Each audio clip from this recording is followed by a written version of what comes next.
Claire a grandi dans un petit village rural avec ses parents et son grand frère, Julien. La vie y était vraiment difficile. La famille peinait à réunir assez pour manger et payer les factures, et chaque jour se soldait par une lutte incessante. Son père effectuait des petits boulots mal payés, réparant des clôtures et transportant de lourds sacs au marché, tandis que sa mère passait des heures à vendre des légumes sous un soleil de plomb pour obtenir quelques sous pour le dîner. Julien essayait lui aussi de trouver du travail, mais personne ne l'embauchait à cause de son manque d'expérience. Ils avaient déjà vécu des moments bien plus rudes, des périodes où ils n'avaient même pas de toit et où ils avaient été expulsés de leur maison faute de pouvoir payer le loyer. Ils avaient même vécu dans la rue, s'abritant dans un vieux hangar abandonné lors des fortes pluies. Malgré tout, leurs parents n'avaient jamais cessé de croire en l'éducation, répétant sans cesse que l'argent va et vient, mais que le savoir est un trésor que personne ne peut enlever, même si tu manques de nourriture, de chaussures ou de vêtements décents. C'est pour cela qu'ils s'assuraient que Claire et Julien aillent à l'école. Claire était une élève appliquée qui étudiait avec acharnement, même lorsque la faim se faisait sentir. Elle refusait de se laisser abattre par la pauvreté, et un jour, sa détermination porta ses fruits. Elle obtint une bourse, la seule chance de changer sa vie. Elle quitta alors son petit village pour aller étudier à l'université. Après des années d'efforts, Claire finit par obtenir son diplôme, fière d'avoir surmonté tant d'obstacles. Elle trouva un emploi de caissière dans un petit magasin. Ce n'était pas un travail de rêve, mais cela lui permettait d'envoyer un peu d'argent à la maison, d'aider ses parents, espérait-elle, de commencer une nouvelle vie. Elle pensait que les choses allaient enfin changer, que son passé douloureux resterait derrière elle. Pourtant, son histoire ne se démentait jamais. Devenue une jeune femme prête à forger son avenir, Claire rêvait d'amour, d'un mari attentionné et d'un foyer chaleureux. Au début, plusieurs hommes montraient de l'intérêt pour elle, lui souriaient, l'invitaient à sortir et la faisaient se sentir spéciale. Mais dès qu'ils apprenaient le passé familial difficile, tout changeait. Brusquement, ils se dérobaient, personne ne voulait épouser une fille qui avait connu la rue, personne ne voulait bâtir un avenir avec quelqu'un qui semblait n'avoir rien. Chaque refus était une nouvelle blessure, mais Claire se répétait qu'elle avait déjà survécu à bien pire et qu'elle parviendrait à surmonter encore cela. Pendant ce temps, Julien subissait lui aussi de vives déceptions. Chaque fois qu'il tentait de conquérir une femme, son passé venait tout gâcher. Les commérages sur leur famille faisaient de la peine à tous les deux, et voir Julien souffrir déchirait le cœur de Claire. Un après-midi, alors que Claire était seule à la maison, sa mère, Sophie, entra dans la pièce en tenant une enveloppe brune, suivie de près par son père, François, qui arborait un air grave. « Claire, viens ici, il faut qu'on parle, » dit doucement Sophie. Assise à la table en bois, Claire regarda, perplexe, pendant que son père déposait l'enveloppe devant elle. Après un moment de silence, il déclara « Un homme riche souhaite t'épouser. » Le cœur de Claire se mit à battre la chamade. Sa mère confirma en murmurant « Il s'appelle Monsieur Philippe, c'est l'homme le plus riche de la région. » Claire, surprise, demanda « Philippe, vraiment ?» François soupira en expliquant que, même si ce nom était bien connu, peu de gens l'avaient vu de leurs propres yeux. Il avait quitté le village il y a longtemps et vivait désormais en ville, où il possédait des terres, des fermes et plusieurs entreprises. Les mains tremblantes, Claire prit la lettre et se mit à la lire, bien que les mots se brouillaient devant ses yeux. « J'ai 60 ans. Je suis un homme de ressources. Je prendrai soin de toi et de ta famille.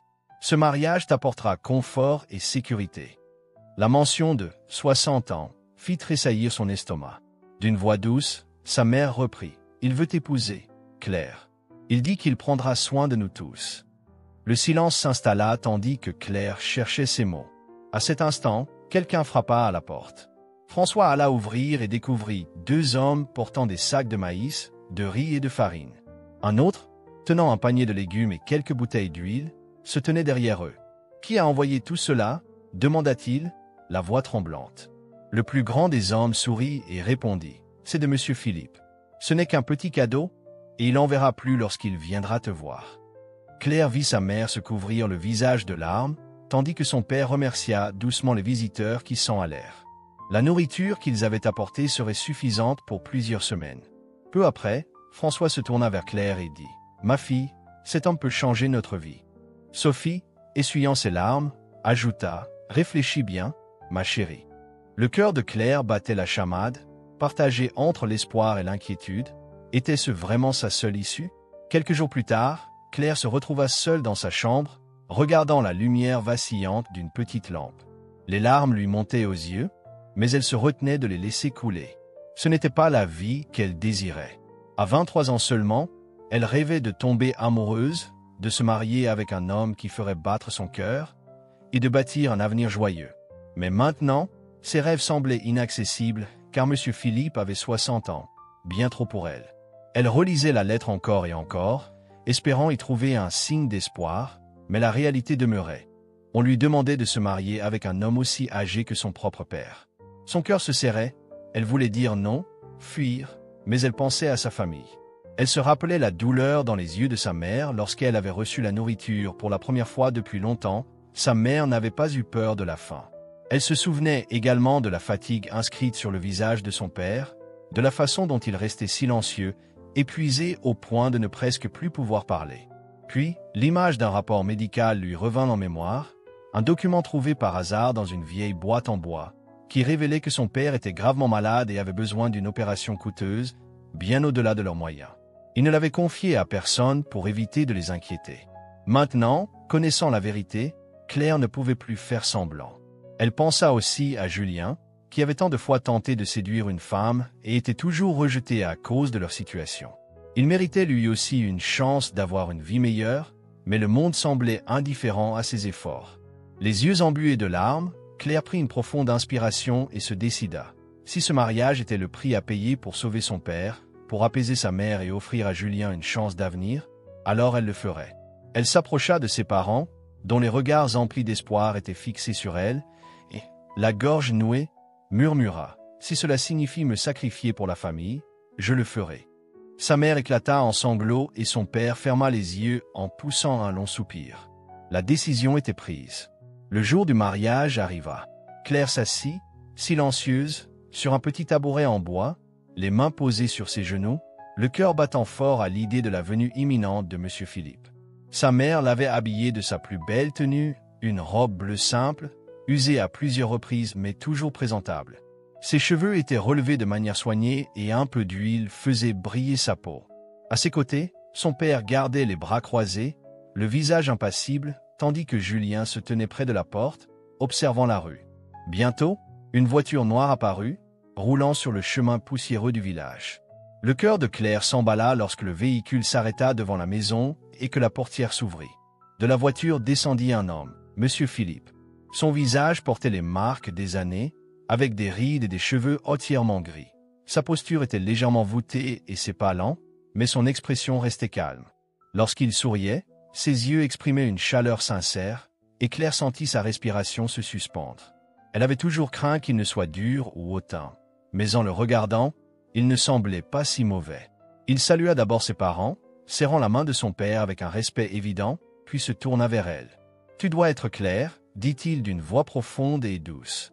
Incapable de prononcer un mot, elle hocha timidement la tête. Il rit doucement et ajouta « On m'a beaucoup parlé de toi, une jeune femme intelligente et forte. » Cherchant l'approbation de ses parents, il l'invita à s'asseoir à côté de lui sur un banc à l'extérieur. Ses jambes flageolaient, mais elle se leva et alla s'installer auprès de lui.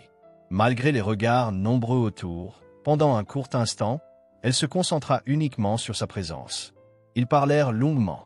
Claire s'attendait à un silence gênant, mais ils discutaient avec naturel, comme s'ils se connaissaient depuis toujours. Il s'enquit de sa vie, de ses rêves et de sa famille, et l'écoutait attentivement sans jamais la brusquer ni la regarder de haut, tout en souriant et en disant « Tu es vraiment brillante, je t'admire. » Peu à peu, même si la situation la stressait, Claire commença à sentir que peut-être tout n'était pas si mal. Certes, il était beaucoup plus âgé, mais au moins il la traitait avec gentillesse et respect. Les jours suivants, les préparatifs du mariage prirent forme. Sa mère et quelques voisines l'aidèrent en cousant une robe blanche simple, modeste mais belle à leur manière. Elles lui coiffèrent les cheveux avec soin et appliquèrent un peu d'huile pour faire ressortir l'éclat de sa peau. Les habitants du village murmuraient, certains avec enthousiasme, d'autres avec pitié, en commentant qu'une jeune fille se mariait avec un homme beaucoup plus vieux, comme si elle n'avait pas le choix, tout cela pour le bien de la famille. Claire écoutait sans réagir, car sa décision était déjà arrêtée. Le matin du mariage, elle se regarda dans le miroir. Elle ressemblait à une mariée, mais ne se sentait pas heureuse. Ses mains tremblaient en ajustant son voile, et sa mère entra pour lui poser doucement la main sur l'épaule. « Voici ta nouvelle vie, Claire. Sois forte, sois une bonne épouse et n'oublie jamais que tu resteras toujours ma fille. » Des larmes coulèrent sur son visage alors qu'elle acquiesçait, acceptant son destin. La cérémonie fut simple, mais pleine de charme. Les voisins et quelques amis se rassemblèrent, certains par curiosité, d'autres pour célébrer, et quelques-uns juste pour profiter du buffet. Monsieur Philippe se tenait devant tous, vêtu d'un élégant costume, les yeux chaleureux et un sourire apaisant. Bien qu'il fût plus âgé, il ne donnait pas l'impression d'être intimidant. Claire avança lentement vers lui, le cœur lourd, souhaitant parfois fuir ou crier, mais ne pouvant rien faire. Lorsqu'elle arriva à ses côtés, elle sentit le froid de ses mains lorsqu'il les prit fermement. Lorsque les vœux furent échangés, l'officiant demanda « Acceptez-vous, Claire, de prendre Monsieur Philippe comme époux ?» Avec les lèvres tremblantes et les yeux fermés, elle prit une profonde inspiration et murmura « Oui ». Les larmes coulèrent sans qu'elle ne puisse les essuyer, et même si Monsieur Philippe n'était pas l'homme dont elle avait toujours rêvé, elle se promit de prendre soin de lui et de rester fidèle. Aussitôt la cérémonie terminée, les invités applaudirent, et en un instant, Claire était officiellement mariée. Le trajet vers la ville fut long et silencieux. Dans une voiture de luxe, Claire s'assit à côté de Monsieur Philippe, regardant par la fenêtre les chemins poussiéreux du village se transformer en larges avenues illuminées, remplies de bruit et d'agitation, un monde tout à fait différent. Son cœur battait fort lorsque le véhicule s'arrêta devant une imposante demeure. Les grandes portes s'ouvrirent et ils entrèrent. La maison était majestueuse et éblouissante, bien plus grande que tout ce qu'elle avait pu imaginer. Avec chaque pièce resplendissante, tout semblait neuf et précieux, et les domestiques s'activaient pour porter les bagages à l'intérieur. Ce serait désormais son nouveau foyer. En suivant M. Philippe dans le vaste manoir, Claire se sentit minuscule et hors de son élément. Les pièces étaient immenses et le sol, d'une brillance telle, reflétait la lumière des lustres. Elle n'avait jamais connu un tel confort, mais au lieu de ressentir de la joie, seule la peur s'emparait d'elle. Le mariage, qui avait paru un rêve lointain, devenait maintenant une réalité terrifiante. Devoir partager le lit avec son nouveau mari faisait battre son cœur à tout rompre. Sentant son malaise, M. Philippe se tourna vers elle et dit avec douceur « Claire, je sais que tout cela est nouveau pour toi. N'aie pas peur, c'est désormais ton chez-toi. » Elle acquiesça, même si ses mains tremblaient toujours. Peu après, Claire s'excusa et se retira dans sa chambre, une pièce spacieuse avec un lit blanc moelleux, un miroir doré et des rideaux qui tombaient comme de l'eau. Elle s'assit au bord du lit, les yeux fixés sur le sol, le cœur battant la chamade. Peu de temps après, M. Philippe revint et posa doucement sa main sur son épaule en lui disant « Je vais prendre une douche, d'accord? Tu peux te reposer ici. » Elle hocha la tête, incapable de parler. Il attrapa une serviette et se dirigea vers la salle de bain, tandis que Claire écoutait le bruit de l'eau qui coulait. Les minutes se transformèrent en 1 heure, puis en 2, l'eau continuait de ruisseler. L'inquiétude grandissait, et elle se mit à fixer la porte de la salle de bain, sa respiration devenant de plus en plus courte. Devrait-elle frapper? L'appeler? Quelque chose clochait. Serrant fort la draperie, elle resta assise, bercée par le son constant de l'eau. La fatigue de la journée, le mariage, le voyage, cette nouvelle vie écrasante, la submergeait, et ses yeux se fermaient peu à peu alors qu'elle essayait de se reposer. Mais le sommeil la prit rapidement. Soudain, un bruit la réveilla brusquement. Claire ouvrit les yeux en entendant la porte de la salle de bain grincer. Elle se redressa aussitôt, le cœur battant à tout rompre. La douche était toujours allumée, mais l'homme qui en sortait n'était pas M. Philippe. Claire resta figée. Devant elle se tenait un jeune homme, grand, fort et séduisant, avec les cheveux mouillés et un visage doux et jeune, vêtu seulement d'une serviette. Elle retint son souffle. Elle ne le reconnaissait pas, et la peur envahit son corps. « Où est M. Philippe? Qui es-tu » cria-t-elle en reculant, s'agrippant à la draperie tout en tremblant. Le jeune homme leva lentement la main, essayant de la calmer. « Claire, dit-il doucement. » Ses yeux s'écarquillèrent en reconnaissant cette voix. C'était celle de M. Philippe, mais comment cela pouvait-il être? Secouant la tête, elle pensa qu'il devait s'agir d'un tour, d'un cauchemar. « Non, ce n'est pas possible, » murmura-t-elle, alors que le jeune homme s'approchait. Avant qu'elle ne puisse réagir, il la prit tendrement dans ses bras, ses mains chaudes et rassurantes. Il murmura son prénom et l'embrassa, doucement, lentement et profondément, lui transmettant une chaleur étrange et inattendue. Pendant un bref instant, elle oublia tout. La pièce, la peur, tout s'effaça dans ce baiser. Mais la réalité la rattrapa aussitôt. Elle le repoussa, haletante et tremblante, et s'exclama « Où est mon mari ?» Les larmes aux yeux, elle se précipita vers la salle de bain, espérant y retrouver M. Philippe, mais la pièce était vide.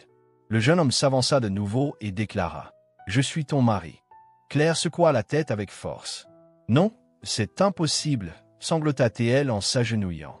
Le jeune homme s'agenouilla à ses côtés, sans la toucher, et dit « Je sais que c'est difficile à croire, mais je suis M. Philippe.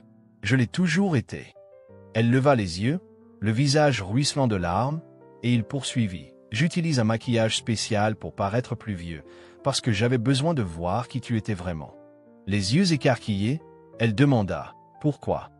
D'un air sérieux mais doux, il expliqua « Mon grand-père m'a toujours dit qu'on ne trouve pas une bonne femme grâce à l'argent, mais grâce à la sagesse.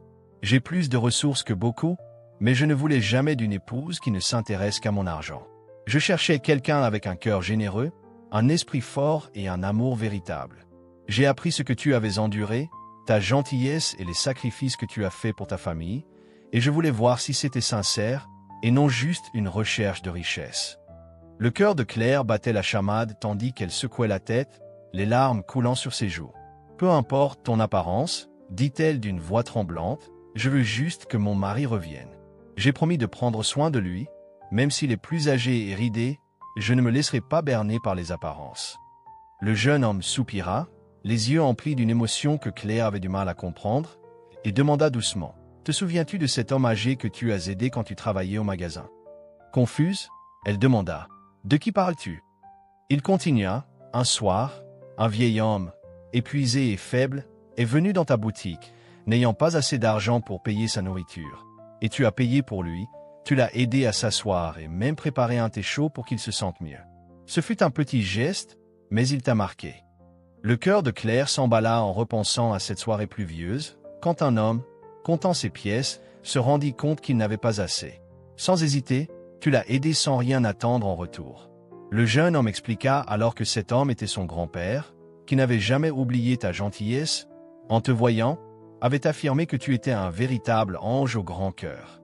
Avant de mourir, il lui avait même demandé de t'épouser. Au début, il avait résisté, ne croyant pas aux mariages arrangés. Mais après la mort de son grand-père, il avait senti qu'il devait honorer son dernier souhait. C'est alors qu'il avait élaboré un plan et s'était déguisé en vieil homme pour te tester. Claire resta bouche bée, tout ce en quoi elle avait cru s'écroulant en un instant. « Et ce que je n'avais pas prévu, ajouta-t-il, c'est de tomber amoureux de toi dès le premier regard. Tu as été pour moi comme un ange, exactement comme le disait mon grand-père. » Peu à peu, tout prit sens, la façon dont il t'écoutait, le respect qu'il portait à ta famille, jusqu'à ce qu'enfin il révèle. Le monsieur Philippe que tout le monde connaît est mon grand-père, et d'ailleurs, mon prénom est aussi Philippe. Claire resta silencieuse, l'esprit en émoi. Tout ce qu'elle croyait savoir, tout ce qui lui semblait réel, venait de changer. L'homme avec qui elle avait accepté de se marier n'était pas vraiment un vieil homme, il avait voulu te tester, t'observer, en chemin, était tombé éperdument amoureux de toi. En le regardant, ce jeune homme séduisant devant elle, elle se demanda si elle pouvait lui faire confiance. Son cœur battait la chamade lorsqu'il applaudit soudainement, et la porte s'ouvrit pour laisser entrer 2 maquilleurs. « Regarde bien, » dit-il doucement. Pendant les heures qui suivirent, Claire resta immobile pendant que les artistes appliquaient le maquillage sur son visage, couche après couche, ride après ride, jusqu'à ce que le jeune homme disparaisse progressivement et que, sous ses yeux, M. Philippe réapparaisse avec le même visage ridé qu'elle connaissait, le même homme qu'elle avait promis de chérir. Les larmes aux yeux, Claire se leva, s'avança et caressa tendrement son visage, sentant le maquillage et le déguisement. Mais à cet instant, rien n'avait plus d'importance. Un sanglot s'échappa de ses lèvres alors qu'elle l'enlaçait fermement. « Peu importe ton apparence, ou jeune ou vieux, je t'aime. » Philippe la serra contre lui et murmura « Moi aussi, je t'aime, Claire. » Dans cette étreinte, avec des larmes de soulagement et de bonheur qui coulaient, plus rien d'autre n'importait. Ni son âge, ni son apparence, ni même la manière dont leur histoire avait commencé. Tout ce qui comptait, c'était leur amour, et à partir de ce jour-là, ils vécurent heureux pour toujours.